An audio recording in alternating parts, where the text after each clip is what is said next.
From the southernmost point of Dorne to the lands of always winter, and what is west of Westeros and the shadows in the east, this is Casterly Talk. I'm Ken Napzok, and we are about to take a deeper dive, a longer look at episode 10 of season 1 of House of the Dragon, The Black Queen. Oh, we have got a lot to talk about, directed by Greg Yaitanes, writer Ryan J. Condal, one of the showrunners, of course, credited writer on this one. Quick summary before we begin. Dawn has broken on Dragonstone, and with it comes the news from Rhaenys herself. King Viserys I is dead, and Rhaenyra's succession has not just been challenged, it has been usurped. King Aegon II sits on the Iron Throne in King's Landing, and Rhaenyra Targaryen must decide what to do next, even as she experiences a traumatic and excruciating stillbirth.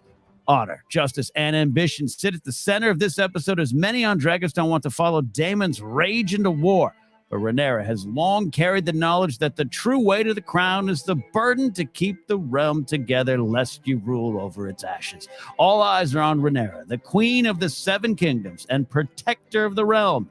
While we've all been waiting for those dragons to dance, the music has begun to play. To break it down with me is Alden Diaz and Andres Cabrera. Gentlemen, welcome to the show. Ace, you're in the place. How you doing, man? Woo! This finale was wild. I am doing. You're doing. I like that. Alden, you doing? Oh, I'm doing. I am doing. I don't own a black and red Targaryen piece of clothing, so I had to run and get the Batman. He'll do. He's sad. Intense, brutal. Greg Yaitanes. He's a star. Yeah. He's got that big bushy beard, and he's a great director, returning to direct this one here. A lot to talk about. This is the finale. We'll talk about waiting for next season. We got Andres for about an hour here, so I want to dive into the overall thoughts, and we'll begin with you, Andres. Thoughts, what you loved, feelings, questions, things maybe you didn't love. All of it's on the table here as we look at the overall reaction to this episode, sir. I think what I love the most about this episode is the fact that we got to spend more time with Emma Darcy as Rhaenyra. And I feel like after spending so much time with the Greens last episode and seeing how kind of putrid they are, we spend more time with someone who's a little bit more sensible, someone who has the ability to stand up for themselves and fight back, but not push too hard, not burn down an entire kingdom, and have a balance. And there's a reason to want to support her. It's not just this, oh, she's the main character, she's a queen, let's support her. It's she's good as a queen. She's built different. She does have the ability to balance difficult decisions while also not having just no mercy at all. So I feel like that's my favorite part. And the council just deliberating on what to do. I absolutely love all that council stuff. Oh, man, that's a great way to start. I love your take on Rhaenyra there. Yeah, the blacks and the greens. It's a social media hashtag war. Which side do you stand with? And I keep thinking the show's trying to play it as fair and balanced as it can, but I don't know. After every episode, I'm kind of like, maybe they just don't want me to like the Greens. And by the way, that's pretty easy for me to do, not like the Greens. They want to make Westeros great again. And here you have Rhaenyra on the other side, and a scene up top with her son, Viserys. I'm not perfect. And I think that's an honest take on it there. So I'll tag you in there on Andres' overall thoughts there. Yeah, the fallibility of the characters, right, has come to the forefront. The fallibility of the choices, of the unreliable nature of Fire and Blood being played with, being imbued. There's a take here, super controversial. It really shouldn't be, in my opinion, and we'll talk about it. And the way that it has brought forth the I'm not perfect, which is really sort of saying my side is not perfect. No one is. This is the gray fantasy world. We have the good and evil fantasy world. Their season just ended. Now this season is over, and we have gotten the full picture now of the brutality of what awaits. First blood has been drawn. The war has officially started. From Daemon's point of view, it already started. From Rhaenyra's, it could still be avoided. From Rhaenys's, it can't be avoided, but there is still restraint to be had. And so everybody's perspective came to the forefront. This was basically the here's my take episode. Even Corlys getting his take in, and to see it from the youth and from the older generation and the people in the middle like Rhaenyra was extremely powerful. Yeah, a lot of fun themes to dive into in a pretty intense episode, which has been kind of the calling card for the House of the Dragon show this season. And yes, that you would say is the calling card of the brand itself. But even today, I saw an interview with Ryan Condal saying, yeah, in season 2, we're going to find ways to maybe organically work in a little bit more humor. There was definitely some funny moments. I think Rhaenys had some great looks this episode. There's some stuff that look at Daemon was hilarious. But this has been a pretty intense, in-your-face kind of show. But it did it, I thought personally, in a different way. They've been pretty open and honest that, and all the scenes, including this week's episode, the traumatic stillbirth scene. I know that doesn't hit with everyone. I know not everyone needs to see it. Not everyone wants to see it. But I do applaud the show for knowing its audience and what its audience skews as, and saying, we need you to sit down and see this reality. We need you to see this character, what they're going through. I've loved that, and I thought it all kind of came to head well in this episode. Yeah, I would agree. I mean, it's something that I knew we were going to talk about. It's something that I want to be extremely sensitive to in terms of our viewers, the different viewers of House of the Dragon. It is, without a doubt, one of the most uncomfortable and disturbing things, I think, across all 9 seasons of HBO's Westeros so far. There's nothing in Game of Thrones that is as directly depicted in this way. There were horrific births going all the way back to season 1 of Game of Thrones, and Daenerys and Rhaego, and we were told what went down there. We did not have to see it. Here you see it.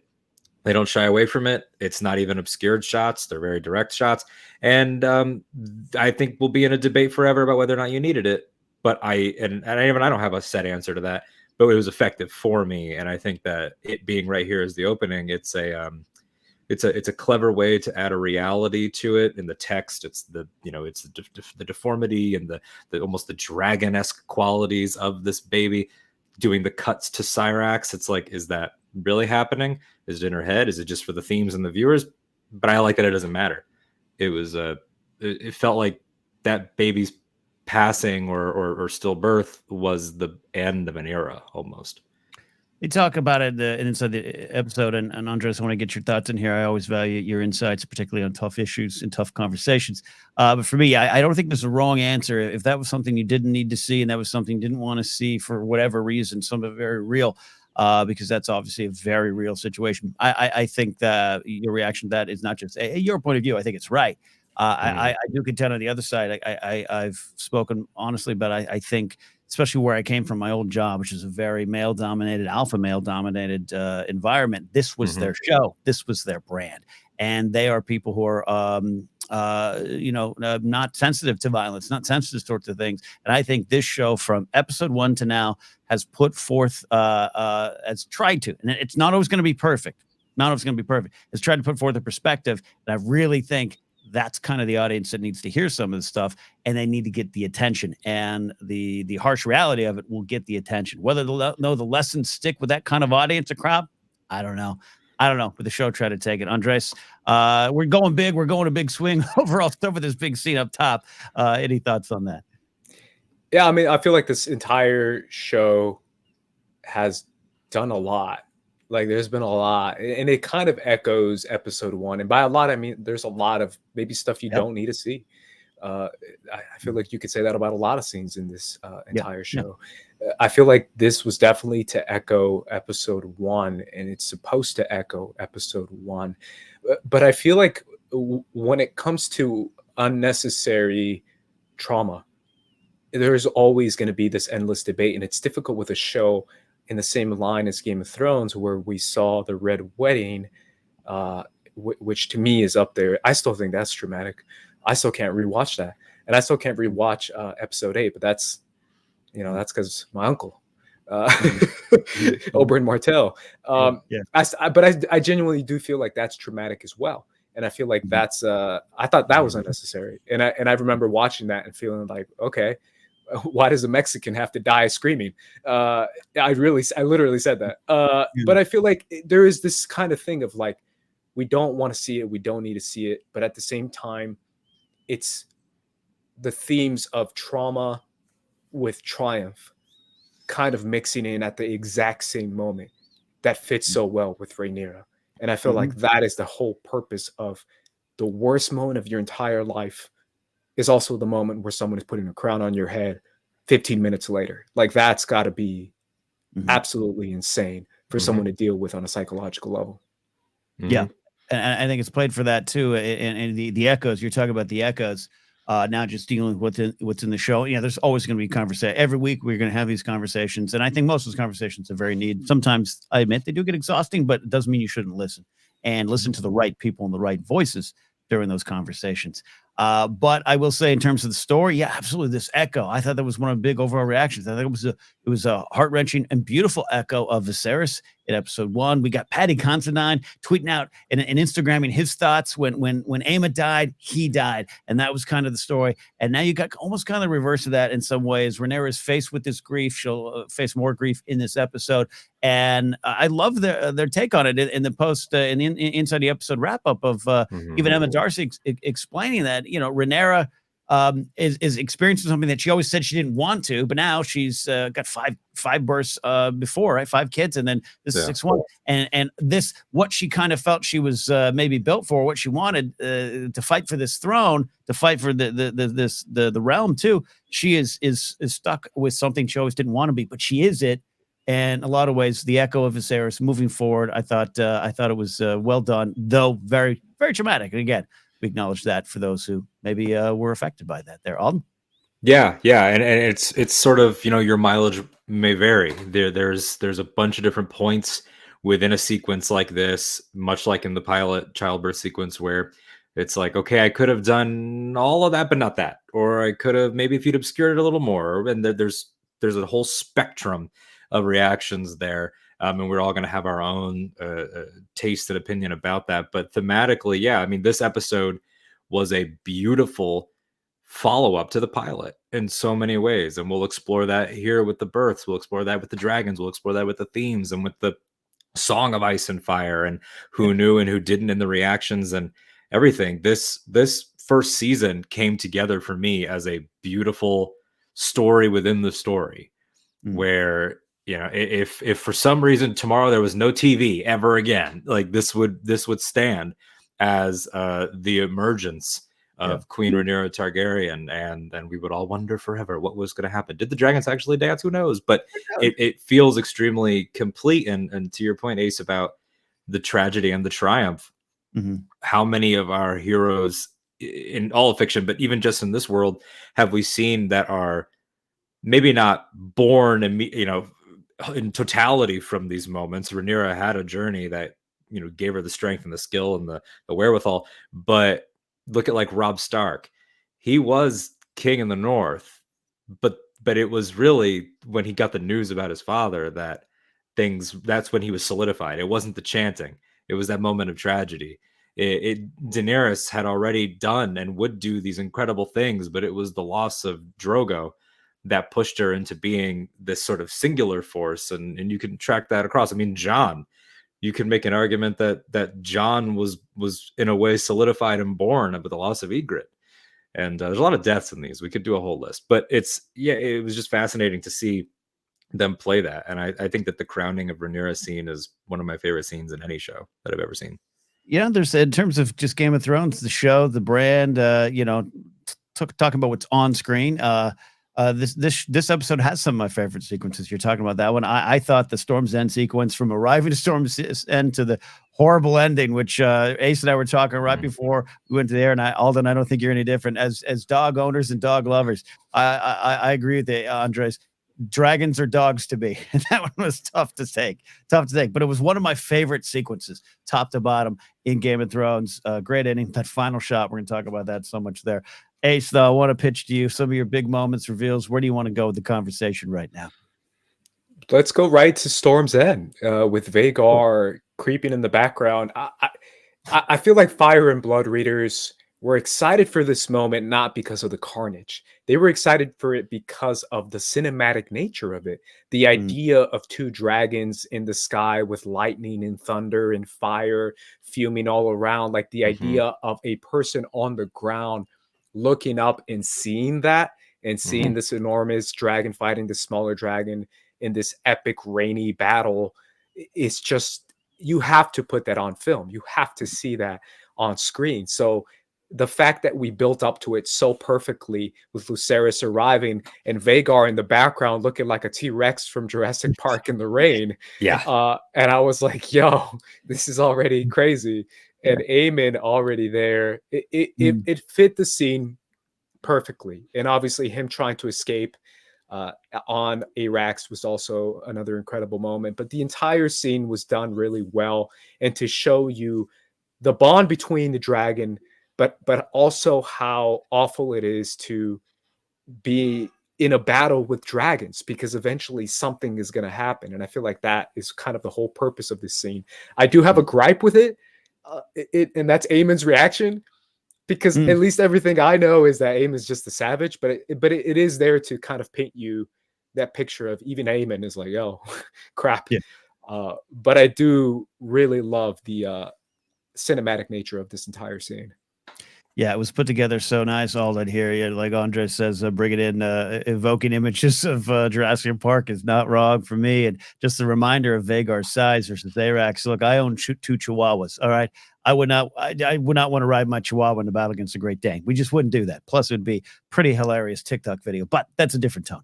I was moved by it. I was scared by it, and I am a couple years removed now from reading Fire and Blood with any level of like detail. So this sequence I actually could not remember. I didn't think it ended well for anyone.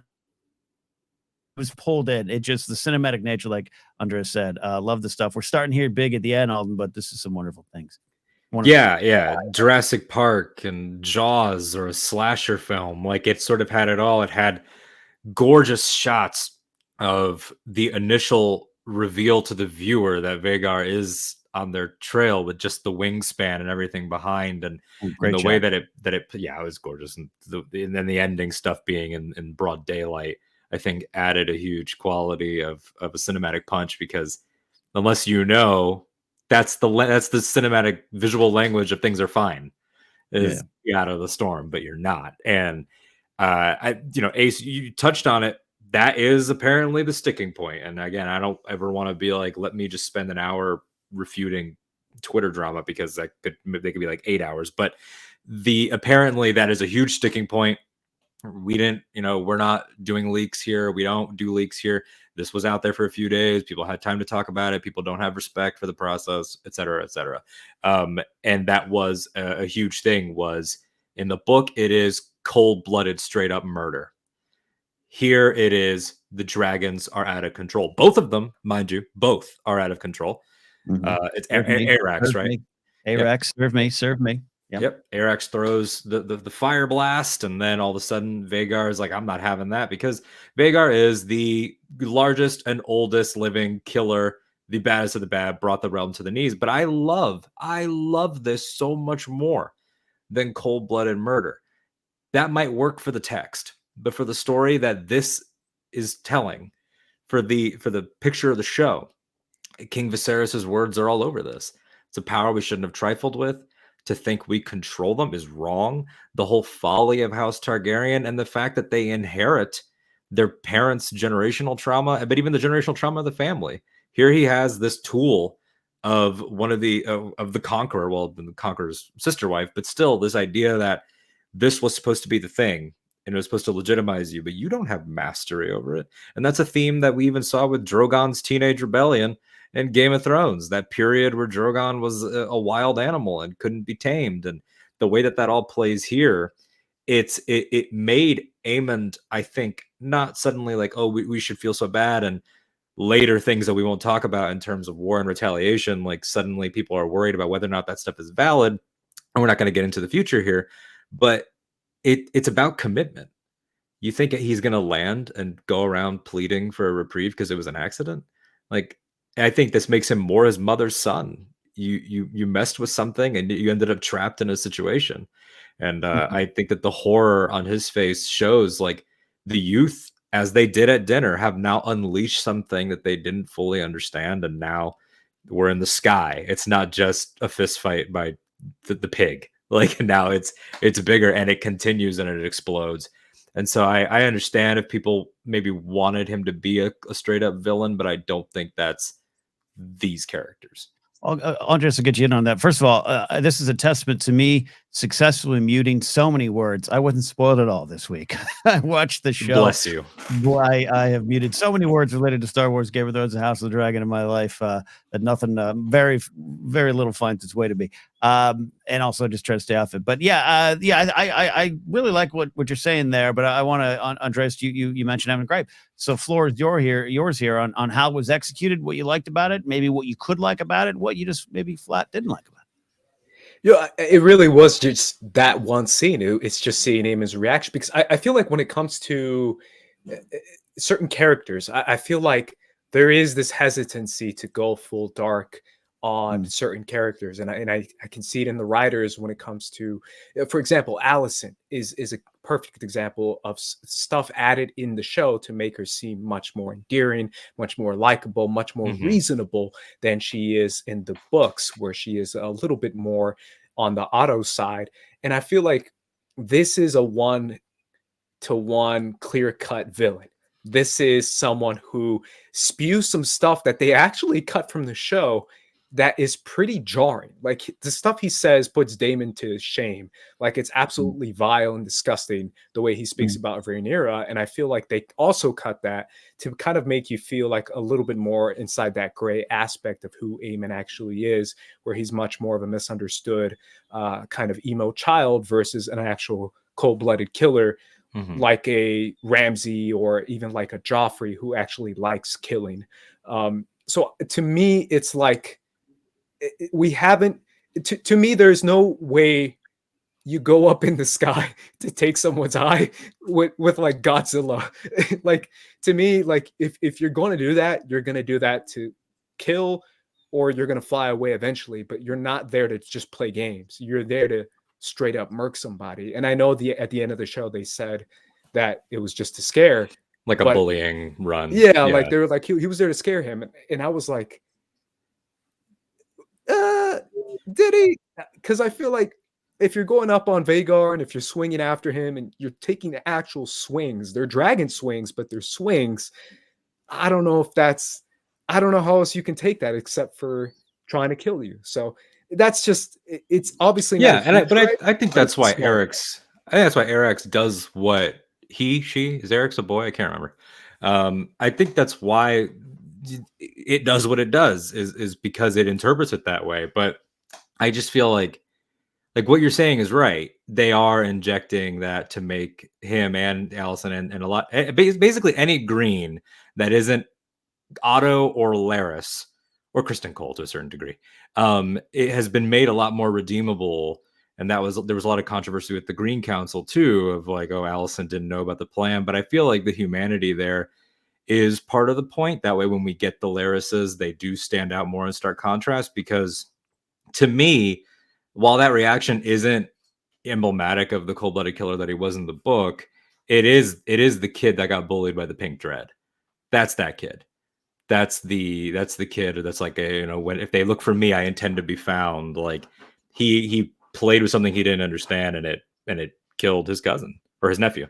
And I just think that's like more. It's not a bug; it's a feature, I think. Yeah, no, and to be fair, Andres has said several times it's a small gripe with a not at you. No. I think I'm almost shocked to see it be debated. Well, actually, I'm not shocked that anything's debated on the internet. Not at all. Not at all. That's what we do around these parts, right? No. I think I really understand I like what you're saying, Andres, about even with Alicent, there's things happen around her, and she's either playing catch up or kind of moving into the role or being manipulated in the role. And it's about her maybe trying to, is she going to make the decision to get what she wants? And that might put her in a position of being the heel, so to speak. Yeah. And Aemon here, I mean, I think they do such a good job setting them up for me in the beginning that I like connecting it to the theme of King Viserys the First there of we should have trifled this, because even in this episode when Daemon's singing a song and bringing out the dragon, even I'm like, I wouldn't want this as a pet or a friend. It just seems like one move, you're done. What a Daemon. But that's also, you could look at it as that's power. That's the lust for control, the lust for more, and also the dance of trying to find your own identity. A lot of your identity seems to be tied to these dragons for these folks, Aemon included, and that's sometimes the razor's edge when you get on up there. And I thought it was interesting. And Andres, I want to go, back to you on this. No matter what, this is how it's played. No matter what we feel, either way. And this war, this dance starting on two dragons going, F this, we're scrubbing. We're scrapping in the schoolyard here versus the two riders who are trying to, serve me. Do you have any thoughts on that? Do you like that take, or do you take anything from that thematically going forward?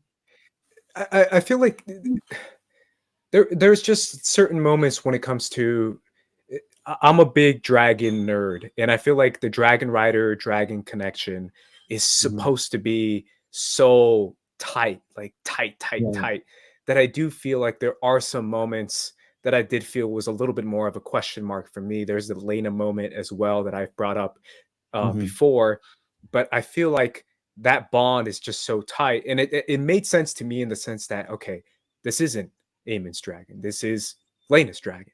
And before that, you know what I'm saying? It was Balon, I believe. Yeah. There's always another dragon rider. So I feel like that makes more sense than Arax, but Arax is younger. So maybe that makes sense as well. There's a way to justify it. And I feel like that's a perfect justification.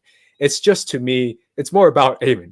And I feel like where the show really tries to be like, hey, good and bad on both sides. And I'm just like, sometimes there's just bad. Sometimes there's just psychos and villains and cold-blooded jokers who want to watch the world burn. And I feel like Aemon is one of those guys, even if you glance at Fire and Blood a little bit. And I felt like this was a good moment to build up his villain arc. And instead they were like, let's make him kid in over his head. And I was like, oh. Where do you think they could take that? Yeah, where do you think they could take that going forward with Aemon? Do you think then he comes back? Does this convince him? Does he take responsibility? We're looking a couple years now ahead to season 2. Where would you like to take it? As this is his action, he turns around. He knows he started the war. He knows he's trifled with something that he maybe couldn't control, wasn't ready for. But he's got to go back. Does old Aemon Blue Eye take responsibility? And was he kind of born today? If that makes any sense. I think that's what they're going for, is the idea of Aemon is going to take claim for it and kind of pretend that this was his plan all along and be like, yeah, I killed him. I killed Viserys because I don't give a crap and I got Vhagar. Come at me, bro. Like, that's kind of who they're building Aemon to be now. And they made it from a much more like accidental death versus a purposeful one, which I felt like was, I don't know if it worked well for me personally. Yeah, I know. I no, get that. Yeah. And this is the big end, regardless of how and the what's and the whys. This leads to the reaction from Rhaenyra, which is, I think, I don't know. I couldn't think of a better way to end season 1 for me. Of that, the grief is hit, the reality, and now she turns, and it does seem as though war is afoot, and she's making that choice. We're jumping to the end. There's a lot to backfill here, but Alden, did you have a reaction to that end sequence filmed so well? I thought.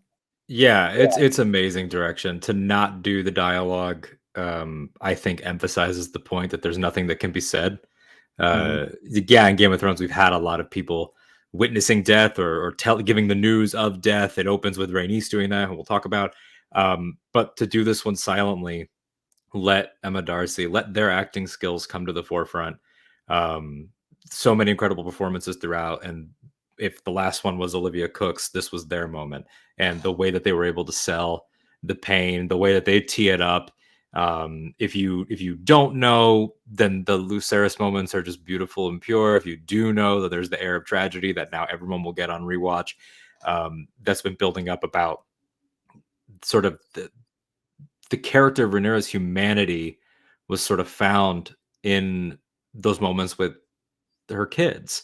And for this to be the first blood is sort of I think has now confirmed a lot of Daemon's paranoia and Daemon's fear about the fact that war has already started, and the resolve and the rage that is seen there, I think, echoes a lot of incredible moments, namely Daenerys standing with her newborn hatchlings at the end of Game of Thrones season 1.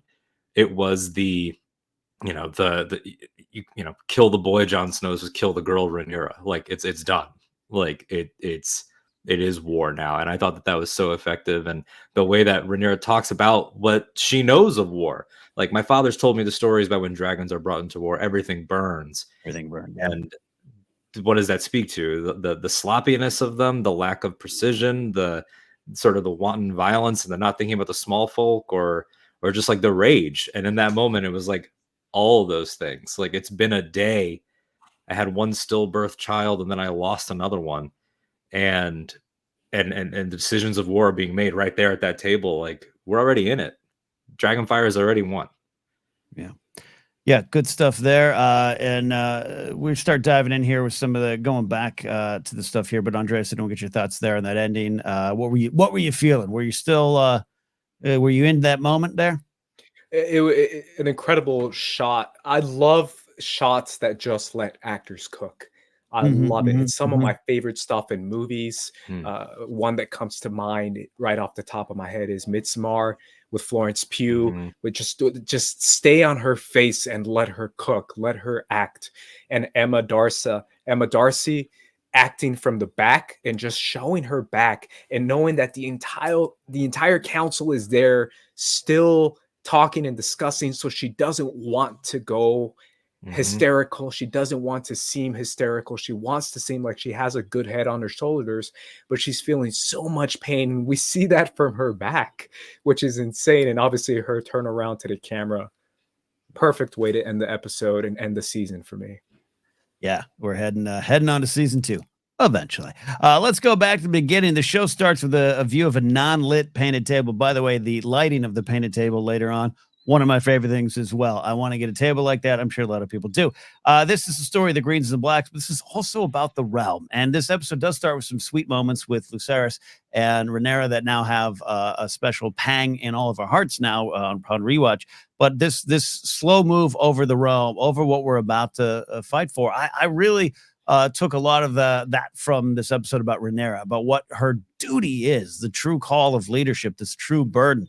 And the fact that she realizes in this episode, in an intense scene in which Daemon is, quite frankly, an abuser, the debate about who rooting for Daemon, which also was part of last week's discourse, is interesting now after this week even too. But we'll talk about that in a second. But her learning that, oh, you didn't know because Viserys didn't tell you about the dream, the conqueror's dream, because he didn't trust you. I got the information. I know how to do this, and I understand the burden. Yes, it all goes away, but even you could argue to me, I would say that the choice to go to war from her, maybe, hopefully, still factors in the realm, but we'll see. Anyways, it was a big conversation because, again, Daemon's kind of has what the Twitter audience had all during the week with Rhaenys. Why didn't you burn them all right then and there? And maybe that would have solved the problems, but Rhaenys has already hurt killed many in the realm. I think the realm's going to have a reaction to that. So Alden, I'll start with you here. This theme of how to protect, who's actually protecting the realm, and isn't that the role of leadership?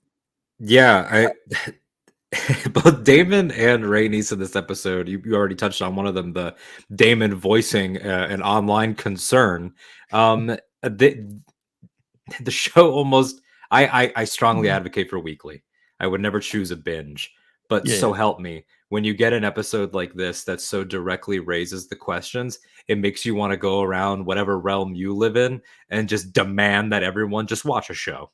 Because maybe the show is going to address what you are speaking to. Maybe the characters also have opinions on the things that they are a part of. I learned this lesson in the modern era of movie and TV discussion and viewing. I learned this when the Saint Staros showed up in the Star Wars Marvel line and said she's Saint Solo, Han Solo's wife, and we all for a month screamed about it, and then it was like, oh, it was a ruse. Sometimes maybe just sit back and the show or property will answer the questions. Yeah, like or ask them for you too. Yeah, and that was a 30-day wait. This was a 7-day wait. It's all it took for somebody to say. And Rhaenys gives the answer that a lot of us, intuited from her actions, which was it's not my place to start this. And it was that point of view that gave Rhaenys the final sort of solidification of her view of Rhaenyra. She observes Rhaenyra's resolve, observes her ability to sit back and think, her consideration, her temperament. All those things that people have remarked about Rhaenys. They've never been more similar than they are now. They've come a long way from the dunking on the young girl back earlier in the season, and to see that all come to the forefront here was great. And then in terms of the Daemon of it all, I mean, look, I wrote a classic Alden Twitter thread about Daemon because I thought that him helping his brother up on the throne was one of the most beautiful things I'd ever seen. It was tender, it was sweet, it was amazing. Never in that did I say, or did I have the illusion that this guy was suddenly not what he was. I mean, to have the brotherly story closed in a beautiful way, there was still an act of brutal murder in that scene. This is still the man who bludgeoned his first wife to death with a rock, who murdered her in cold blood. And this is not me defending any choices that were jarring or potentially triggering, of course, in the same way as the childbirth could have, or probably will be, unfortunately, for many viewers. It was an act of spousal violence right there on screen. It is a brutal world. And it's not me saying it's Game of Thrones, you should know. Not necessarily, but it is entirely, I think, in character. Whether it was needed or not is up for debate. But the way that this episode explored his refusal to deal with things, he won't even go to, like with Laena's birth, he stood in the doorway. With this one, he's not even there because he refused to deal with the first one. He refused to deal with the news of his brother's death. He refused to deal with not just charging in. He's a powder keg, and Matt Smith has described it as a tightrope walk. And I think this was them saying he can have a beautiful moment with Viserys and still be his own kind of monster. Is he any better? It's him and Otto on that bridge, and they're both terrible in their own ways. Daemon just happens to be more endearing.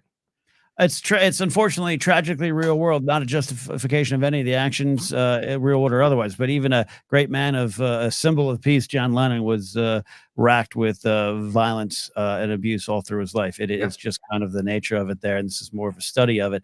Again, could I have done without that particular moment? Yeah, maybe. Yeah, I could have, but it was there, and it's all part of him, his passions, more than his passions, his angers. His vengeance, his revenge, leading it all to war. But Andres, doubling it back a little bit here, I want to get you in on the conversation too about the realm itself, Rhaenys and her answer. What do you think about it? What do you think about all the stuff going on here?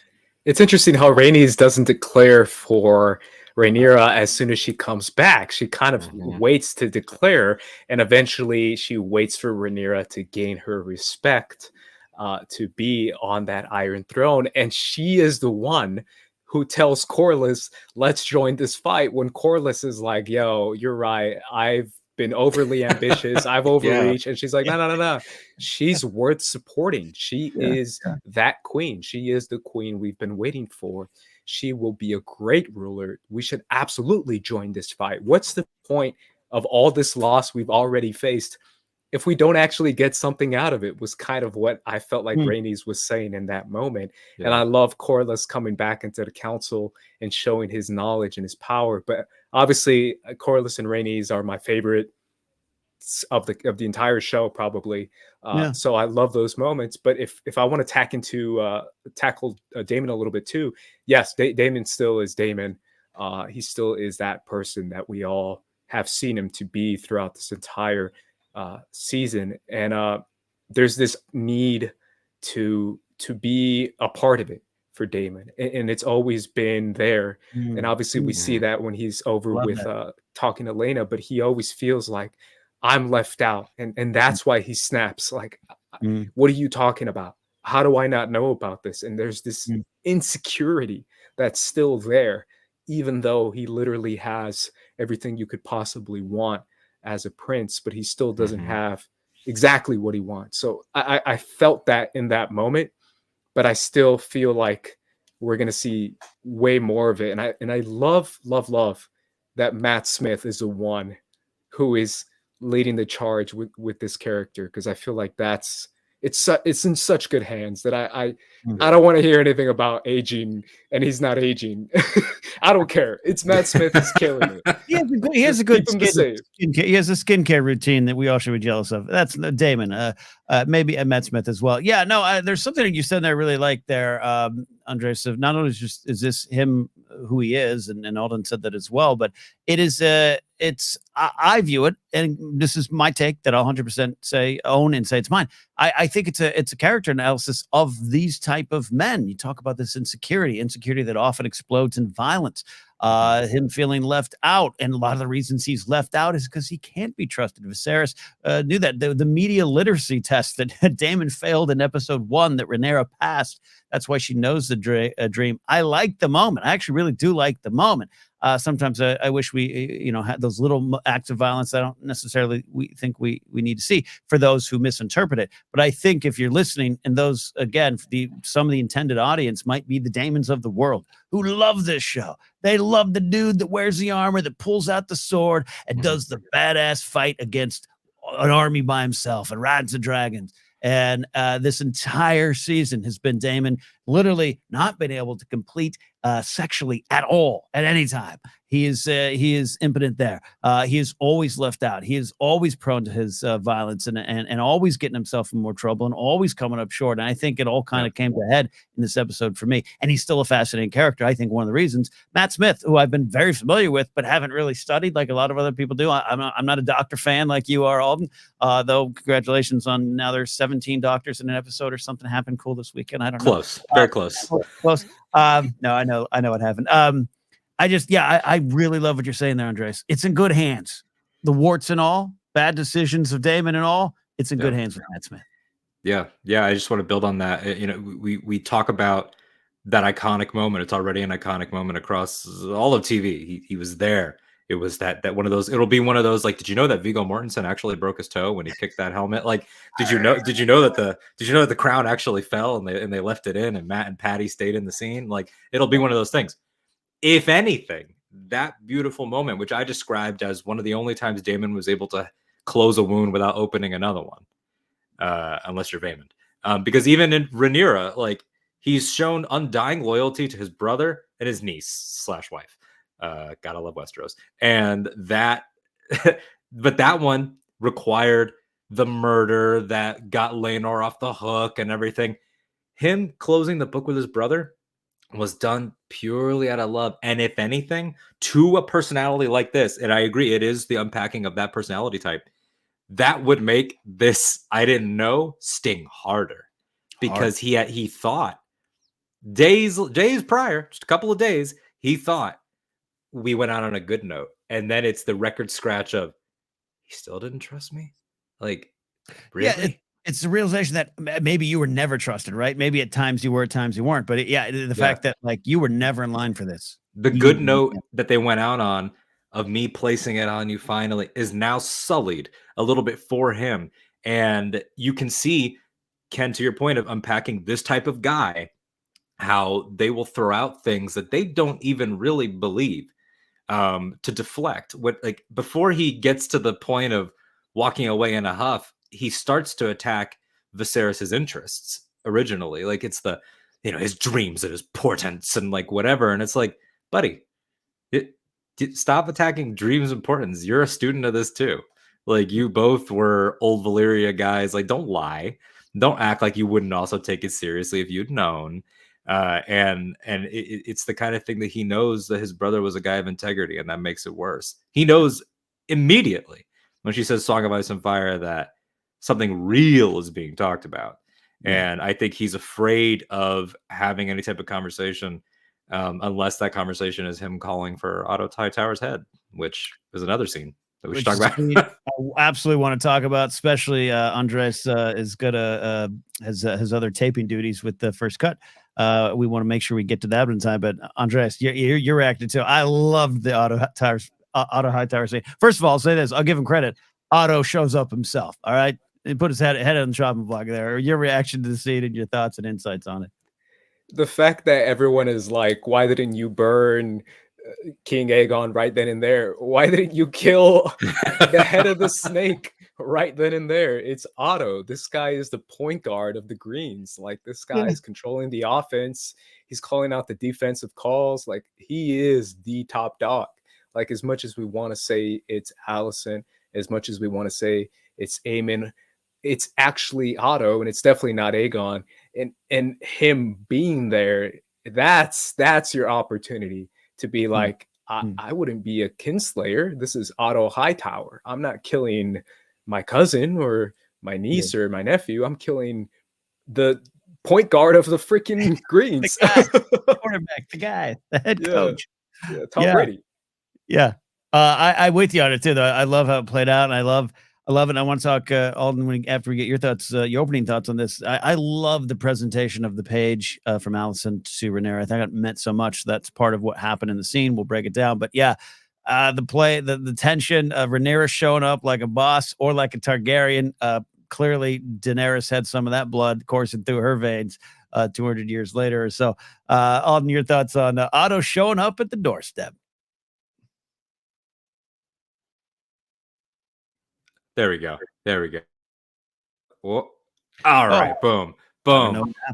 We're in sync now. It was probably me. My apologies. Yeah, I mean, you gave him credit, and he deserves credit. In world, Otto, you knew this could have been the walk to your death, and you still went. And in fact, the chances were very high that this would have been the walk to your death.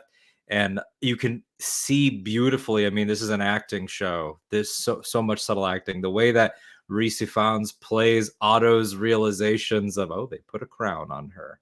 Okay, all right. Like, because they don't know that Eric stole it. You know, like they are realizing things about the blacks as much as the blacks are realizing things about the greens. Like, oh, they've made progress too. It's been a busy couple days. All right. Like, he's sort of putting it all together. Daemon is chomping at the bit for bloodshed. It's a beautiful parallel back to the second episode of the show where he previously marched on the Dragonstone bridge to try to put Daemon in his place.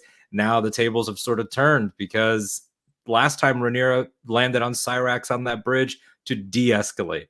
This time, a Dracarys might be in the immediate future. That it feels extremely tense, extremely well acted.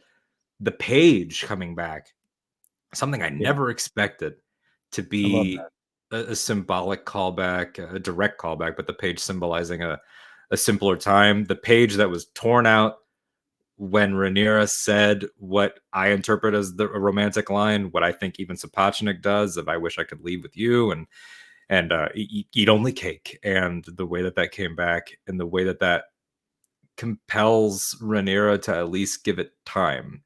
Storm's End will solidify the decision against that consideration. But yeah. And also just in terms of, badass writing, like, it doesn't get much more hardcore than Daemon in that scene, with threats that are so hard that I can't even repeat them on this channel that is monetized.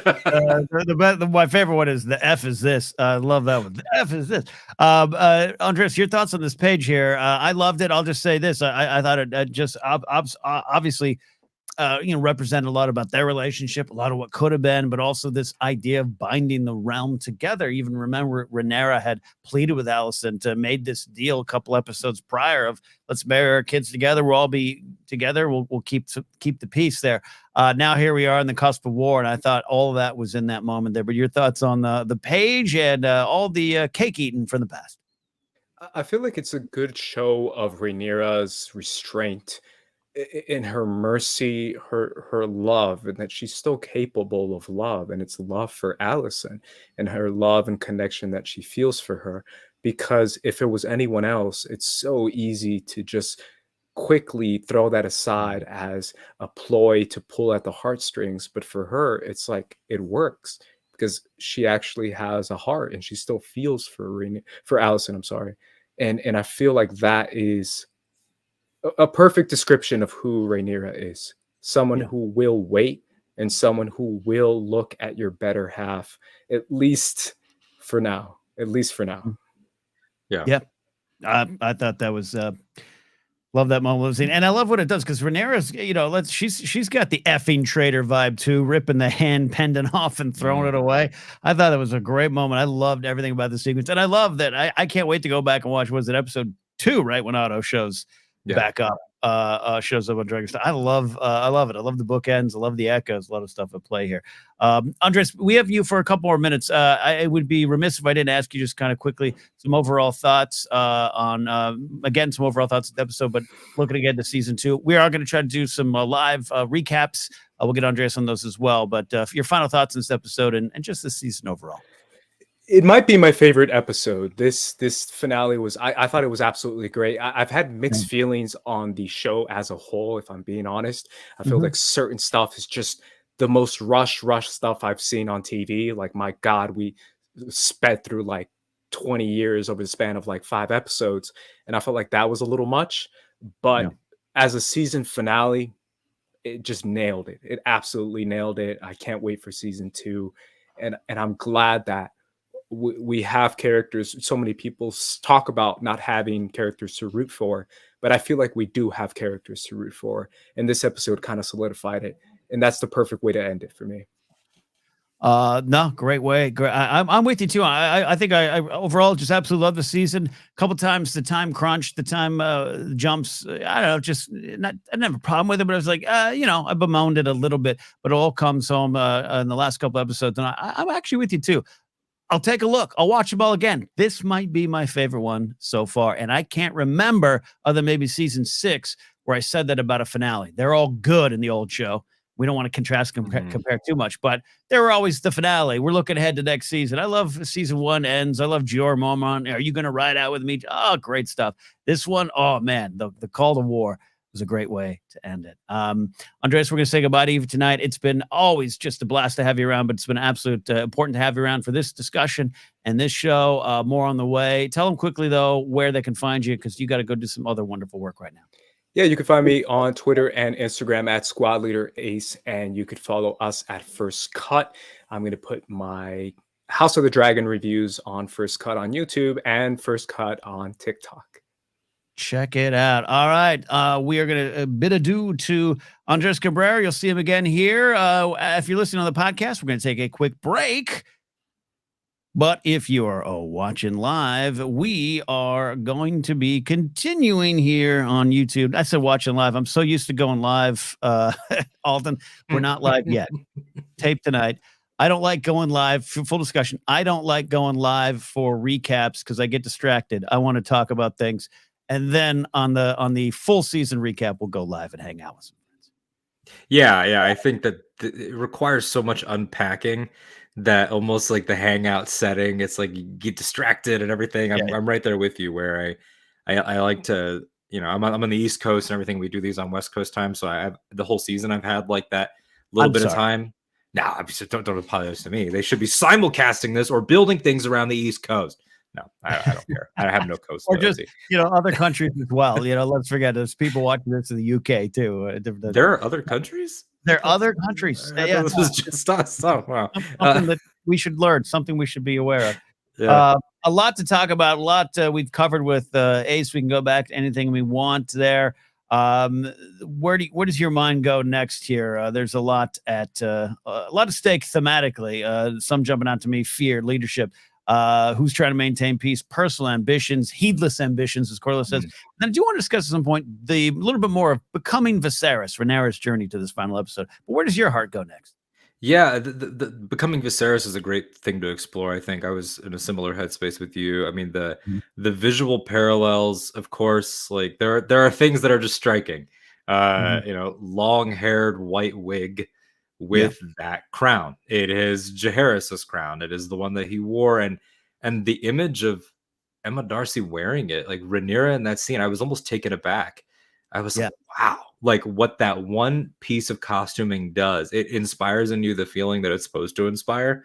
Like you almost want to be, wow, I'll bend the knee right now. It has a glow to it and a warmth that I think smartly the Conqueror's crown does not.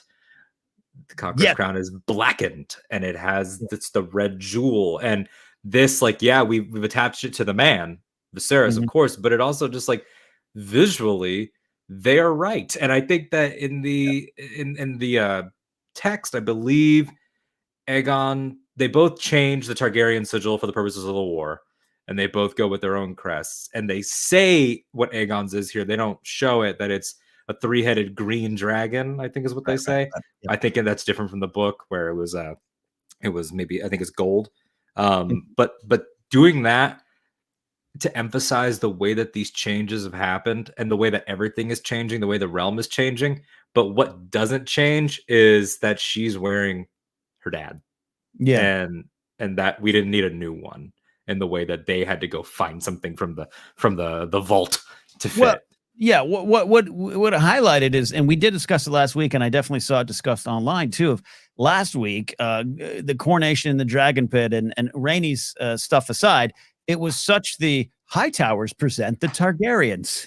It was so not the real thing.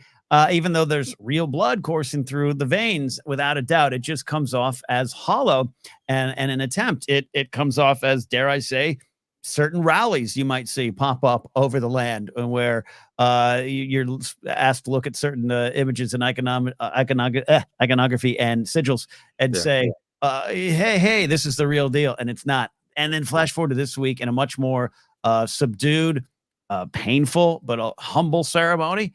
You have the real deal, and that really hit home for me.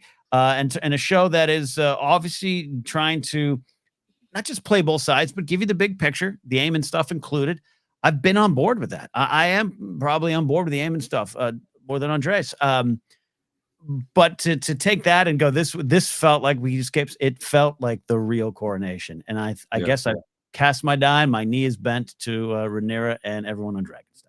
Absolutely. And you said it there with, this is quieter, it's subtler, it's smaller, it's more humble. And everyone that bent the knee chose to. You know, like Rhaenys will come later in the episode. She was still skeptical and had to have the conversation. I love what Andres said about how almost the marital role reversal there, where he is right when he finally gets to the point of maybe we'll just live quietly. She's like, anyway, no.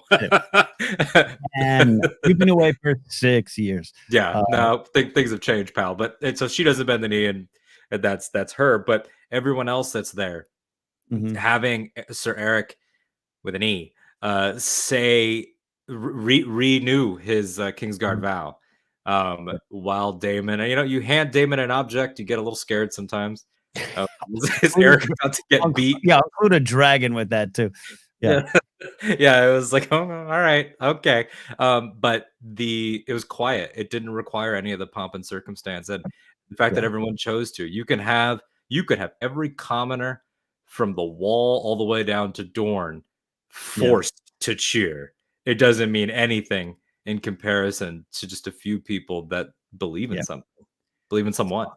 Talk about real, man. And this first season, we'll see as the show kind of does a controlled spin out into greater moments and sequences and set pieces and wars to come. Ryan Condal even commented on that in the same interview where he talked about, don't worry, we understand what you all want some humor, which has been one of my complaints during the season.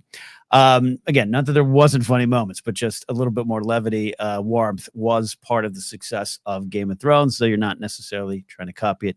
Different conversation when we recap the season. But just looking at this season alone, you have Alicent, you have Rhaenyra. And we've talked along the way. Viserys at the heart of the show. Daemon, absolutely this important character. But this season has very much been, here's this world, here's the standards, here's the way of things. And here's even what your role is. You marry, you give birth, that's your battlefield. This is what it is.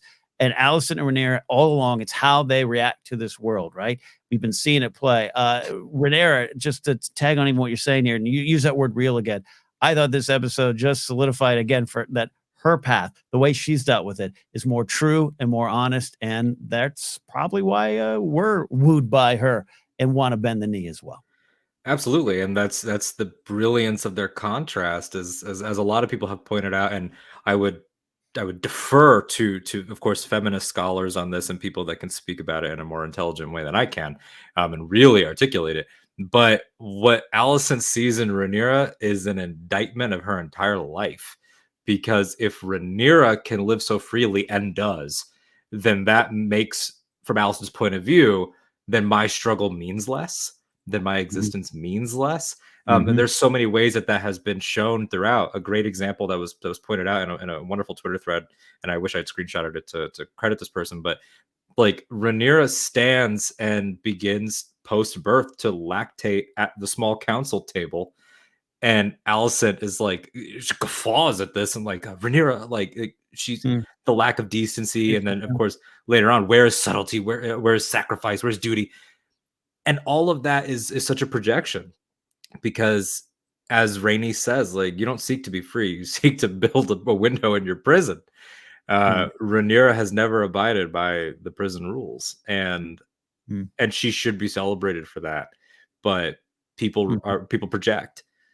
Everyone in this show is projecting, and Alicent as much as Daemon, two characters that cannot be more different, are both guilty of the same thing, and then everyone's internalizing a different amount of pain. So for Rhaenyra here to reckon with motherhood on so many different levels, and to reckon with womanhood, but also to be affirmed, for as many oath breakers as there are, which is another thing we could talk about, like what Boros Baratheon says, the way he treats Lucerys, and the way that the realm has changed. There are as many people that stuck to their guns, and that's affirming too. Yeah, no, well said. And we'll bring in some folks on further episodes as we look back to discuss it with a little bit more, a little bit more of connection and perspective and authority on this conversation. But I felt, I've said all along, I have a lot of understanding and empathy and compassion for Alicent. I still do. I still do. I think the system broke her, the system made her, and she tried to survive the best way she can. And now she's maybe finally making some choices. But again, I always say kind of seems behind the 8 ball a little bit on some of it, trying to get out in front of things. But I feel I learned a lot more about Alicent. I learned a lot about Rhaenyra, but I learned a lot more about Alicent in this episode, in which she never appeared, just by seeing the end of this particular arc of Rhaenyra's life as we build towards the next chapters. Where again, she'll probably make some mistakes. She'll probably do some things we don't agree with. We'll probably see a lot of gray areas flash up around Rhaenyra Targaryen. This I know. But for this season and where it ends up, I felt I learned a lot. Oh, Alicent, that's what you kept doing wrong. And yes, it was a prison. You wanted to build a window. Yeah, I mean, seeing Rhaenyra and Otto haven't had a personal showdown this season. This was as close as we got. And Rhaenyra going and taking the hand pin and throwing it over the bridge and cursing him out as a traitor. It highlighted again the differences between these young women around the same age, grew up together, their dads were bros, they had a great thing going, and he was always able to use his daughter as a pawn. And he probably thinks he can manipulate this one in the same way, and he can't. It showed the difference. He can't tap into it. And Rhaenyra has always been the thorn in his side, and was at a time one of his game pieces. She was only heir because of his push. He created his own hell. He created his own enemy, just at trying to spite Daemon. But she's not one of his pieces anymore. And that might work in House Hightower. It doesn't work here because, as we touched on, House Hightower and that branch of Targaryen, they've become the parody of the house. And he's there on Dragonstone with somebody wearing Jaehaerys's crown. It just lines up so thematically, and that's why she can do that with impunity. Just throw your pin. You're nothing. With impunity, like you're Tywin Lannister right there. I want to talk a little bit impunity. I want to talk about this idea, this theme of personal ambitions. Corlys Velarde wakes up and calls it heedless ambitions when he learns. I love the reaction. Small note, love reaction to Vaemon's death from Corlys, where it's this like painful sitting up, but also kind of this like, of course, God bless it. Like, of course he'd do that. Yes, he was burdened with that kind of trait, and I would be as well, says Corlys, if not learn the lessons. And let's back off. And to me, with Rhaenyra, it isn't like Rhaenyra's going, oh no, no, you were right. Your ambition was a good thing. It's like, you are putting that aside. You're putting aside personal ambition because the realm is being held together by this girl that you say somewhat correctly that she destroys everything she touches. I understand Corlys' point of view on that, especially what they believe happened with their son and her. So I love that moment with Rhaenyra going, no, personal ambitions It's about the realm. It's about something bigger. And it's about something beyond us. And I thought there was a valuable lesson for men of this ilk, because I love Lord Corlys Villard. I love him. He's great. I love his story. I hope we get to see more. Now there's some rumors that maybe that show's not developing anymore. We'll see. We can always find a way to tell these stories. He's been one of my favorite characters this season, and I thought this was a triumphant return with a valuable lesson.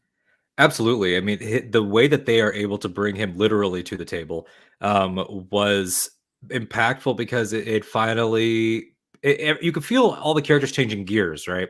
You feel this with Jason Luke, and how they go from sons to messengers, not warriors, and how that changes. How Rhaenys goes from, she's sort of playing Daemon here. She's doing a lot of leaning. Eve Best-a-Mess at the leaners. She's looking over a character of few words. How she goes from being the critic to the supporter. How everybody sort of engages. They even talk about the dragons. Like, our dragons haven't seen war. Like, everybody's changing into a new mode, and Corlys's new mode is no longer the man of pride and the master of ships, but as Corlys the general, Corlys the confidant. Like, everybody has stepping into their new role, and he immediately owns his new role as sort of Corlys the general. I love that once he gets to the table, he does like a 3-second analysis. Of he takes a glance. Yeah, you don't have enough to do this, and we would probably do this. And you can tell that everybody has switched into game mode. And I think that getting him to that place, because of what he always claimed, sort of using his feelings, because that's what was his whole thing. We knew it was about his wife and therefore him, that it was about his pride. But what he'd always been saying was, you would have been best for the realm. You would have been the best queen. Now the best queen is telling him, yeah, I'll tell you who the best queen is. Yeah. She's right there. Yeah. Now it's put up or shut up. Yeah, and look, and this, all this ambition does come with a reward, a spoil. He's taken the stepstones. He's blocking off the shipping lanes, and it all kind of works for me in the sense of he is coming back and it's no longer by himself. And again, understanding Corlys's journey, if you know a little bit of the history, he's a very self-made man, and that Valoran family is. They probably have a certain degree of power, position, and privilege, but they weren't looked as one of those high families until he made them one. So it all comes from a very realistic and understandable spot. It isn't just a pride to be prideful. It's real. But I love the change, and I think you're right. This was a big turn of the gears. As the finale, this is what you'd want a finale to do. So I think it did its point, but there's so much. There's a lot of poignancy to the switches, to the characters that switched in this episode. Yeah, definitely. And in terms of sort of seeing like how far we've come, the way that the Corlys Daemon relationship is still there. She notes like Daemon took his head, and he's just like, yeah, it tracks. Like, it just all it's all there. Steve Toussaint, incredible performer. I was glad that he, people were missing him. I'm glad that he got to be here, and his arrival at the painted table is sort of the solidification of the Blacks. It was sort of like the full team roster at that moment. Even characters that their role was changed, like they gave the Stefan Darklin role to Sir Eric, but Stefan Darklin's still there. So it was like, here we are. This is the team. They are coded good right now. They are coded underdogs is the other thing. And I think that on we'd love to talk themes, and we love to talk ideas, and we always will. But also just on that real world level, I think that these painted table scenes were did you miss the Game of Thrones? Did you get hooked by the War of the Five Kings? Well, we don't have 5 kings, but we do have lots of talk of what houses we need. We have talk of houses, whether it's Aaron, whether it's Baratheon, whether it's Stark, seeing storms, which, I mean, correct me if I'm wrong, didn't one Stannis Baratheon hold Storm's End for like a whole long time? And didn't an Onion Knight sneak in there? Now that I've seen it, I want to see it. No, and then his a-hole brother gave it to his other brother, and don't start me defending Stannis again. Welcome to the Stannis off season. But yeah, I know it just felt so right hearing Cregan. It's Cregan Stark. not Yeah, yeah. Cregan, as I'd been saying, knowing that he's out there and that he's coming. And the way that it was almost like we're showing you this map because the intimate King's Landing Driftmark drama is now over. Like it's about to become a historical event. Yeah, no, again, it's for the realm. Absolutely. It's going to spread on out. And the people of the realm are going to have a lot of thoughts about this. I love the Storm's End stuff we set up top with the sequence, but even on a smaller level, just, seeing it, feeling it, and seeing a Baratheon really capturing the Robert Baratheon vibe. They did that very well. You can almost hear the... He can't read. Yeah, and he can't read. He can't read.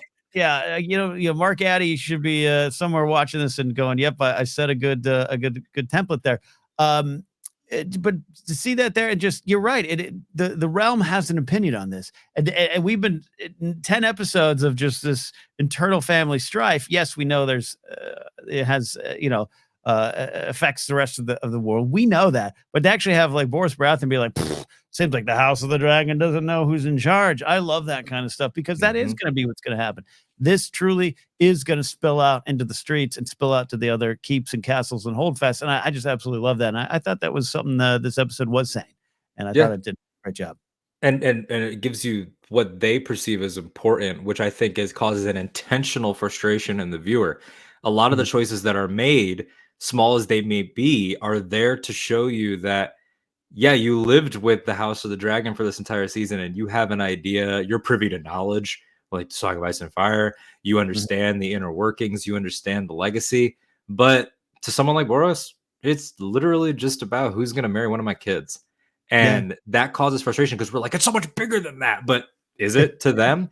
That kind of mentality will endure all the way down to your Walder Freys and people like that, where that is extremely of the utmost importance and is worth killing over.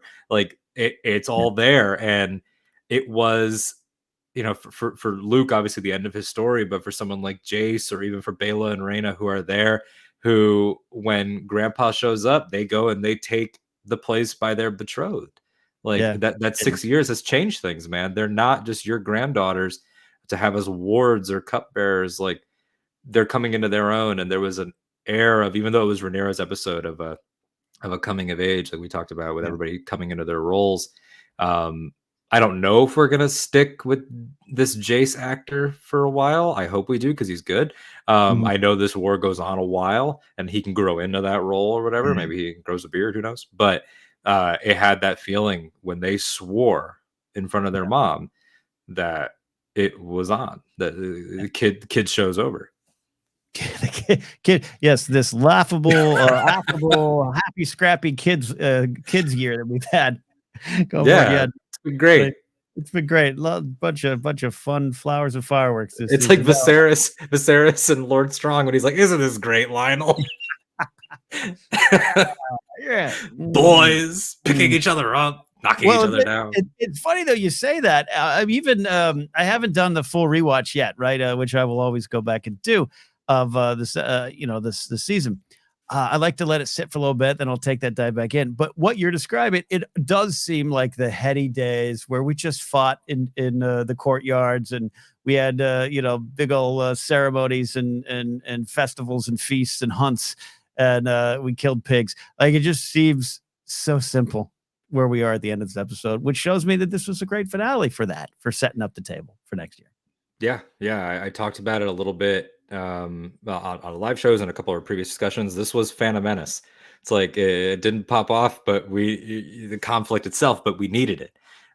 There is, I think, somewhere out there in the multiverse, a lesser version of this show, lesser for me, that starts with, we had this King Viserys and he dies anyway, Dance of the Dragons. And this took its time and it earned everything. And I think that at the end of the day, it does bigness through smallness. The dragons and everything, like the dragons were given more agency here. To the chagrin of many, and it was brutal.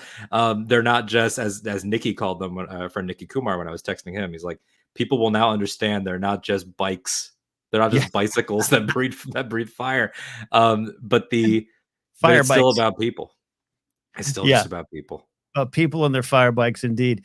Yeah, no, absolutely. And look, even I've said like that some of the time jumps, I don't know. I even know how to describe how I feel about it. It's not a super negative feeling. I actually like a lot of the decisions. Some did happen so fast that I think a lot of it is I just wanted to stick around with some of those versions of the characters. And I do feel they move fast at times. But I think when it's all said and done, and this story is laid down on the tracks for 3, 4, or 5 seasons, however this dance is going to go. And I know Condell's already out there talking about making this kind of an anthology series, which I'm for because it's just more time in this world. I think when it's all laid on the track, I think you're right. This season will be a long prologue that I think I'll appreciate even more. Love the season so far. We'll have our recap thoughts later on the feed and the channel. But I think I'll love it even more because of what you described. It wasn't like this, that, and now we dance. We took our time, even though it was fast. We did take our time, and now the dance is here, and it feels a little more earned for me. Yeah, and the moments that are going to sing more. We talk about, Rhaenyra and Alicent under Like the tree with Daemon that getting dragged. page. Daemon, the things in retrospect of Daemon, I think the full picture of him, like, again, what needs to be shown, what should be shown. This show, I think, this show took great steps forward in terms of its gender politics and its representations of certain things. Still a long way to go. Having women in the writers' room, having women in the executive producing team definitely helped. You can feel it. There is nary a full frontal scene in a Game of Thrones thing, which if you had said that 10 years ago, people would have been like, you sure it's Game of Thrones? And there were less depictions of assaults and less depictions of a lot of things, but still, but going back and seeing the full picture of his character, it's like when we met him, he was castrating and beheading people on hearsay, just like, oh, he committed a crime, slice. And seeing the full picture of Alicent, seeing the full picture of Otto, seeing his full plans come to fruition. What will we find revisiting some of those early moves? And it's going to be extremely interesting. I can't wait to go back into the pilot and see Aemma again for the half of the pilot that she's in, seeing how her words were like prophetic for so much of what was going to happen. Yeah, there's a lot there. And I don't mean to make light of any of the discussions out there in the world. Every week is a, new hot topic, hot take of the week on what these shows, not just Game of Thrones, but House of the Dragon, but what all the shows do or do wrong. And there's a lot of great discussions to have every week, and it is important to listen. I just think this show just was pretty honest in what it was trying to do, even if it took big swings, what it was trying to communicate, what the themes were. And I want to give it credit for that. Maybe not. I'm not certainly the judge and jury on that. We'll have that discussion ongoing, but I think you're right. I felt the difference. And I felt this season had a lot of purpose to it. And again, my contention is my only pushback to some of this discussion is you might not be you might be a fan of House of Dragon, but some of the messages might not be for you. It's for people that need to hear it, and the Daemons of the world are the ones that need to hear it. I hope it hits. I hope they start to look at it a little different as opposed to just pulling sword and being a badass. I thought this season really succeeded in that as well. So we'll see. But the discussion will go on, I'm sure. Yeah, absolutely. And in that, it's like, let us not forget, like, this season, and we'll do, of course, season wrap-ups. We're not going to do another hour now on the seasons, although we could. But I ran out of water, so that's the last sip. We're definitely not. Pea's coming up soon. We got to put countdown now. But yeah, I mean, you look back and it still was thrilling. It still was sexy. It still was cool. It still was a lot of this stuff. And it was, it painted a complex picture intentionally. And there were, like, for as much as you cheered for a character, you were also frustrated with them. As much as you were proud of a character, you were also frustrated with them.